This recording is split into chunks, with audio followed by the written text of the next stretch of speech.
સરદાર આટલો શબ્દ બોલતા સમગ્ર વિશ્વમાં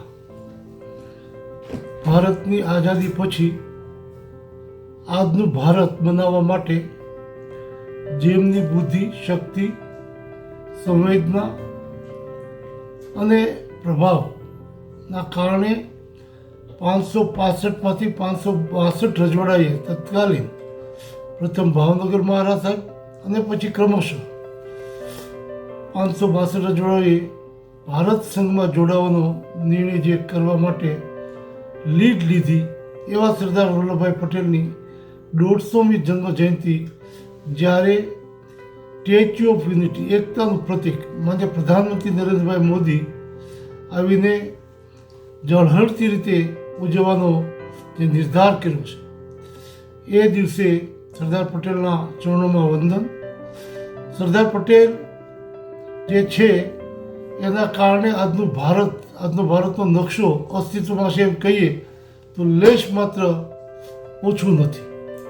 562 રજવાડા એક ન થયા હોત તો આજની પાર્લામેન્ટની જરૂરત ઊભી ન થાત. પાર્લામેન્ટની જરૂરત ન હોત તો બંધારણની જરૂરત ન થાત. કાયદા ન હોત, રજવાડા અલગ અલગ હોત. અંગ્રેજોએ કૂટનીતિ અપનાવી હતી, જે રાજાએ જે રજવાડાએ સ્વતંત્ર રહેવું રહી શકે. એ સ્થિતિમાં 562 રજવાડા તો એક કર્યા. હૈદરાબાદ અને જુનાગઢ માથાના દુખાવાની જેમ પાકિસ્તાન તરફ નજર રાખીને બેઠા હતા. એની કોનેથી, આવડતથી એને પણ ભારત સંઘમાં જોડ્યા. એ પરિસ્થિતિનો ઇતિહાસ જ્યાં સુધી આ ખંડ ઉપર ભારત રહેશે ત્યાં સુધી સરદાર પટેલને ભૂલી શકાય નહીં.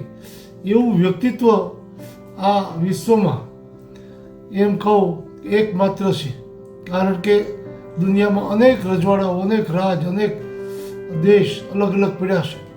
એને એક કરવા માટે અનેક લોકોએ પ્રયાસો કર્યા. ચાણક્યના ઇતિહાસથી માંડીને જો શરૂ કરીએ તો પણ મર્યાદિત રાજ કે રજવાડા કે દેશ એકત્ર થયા છે.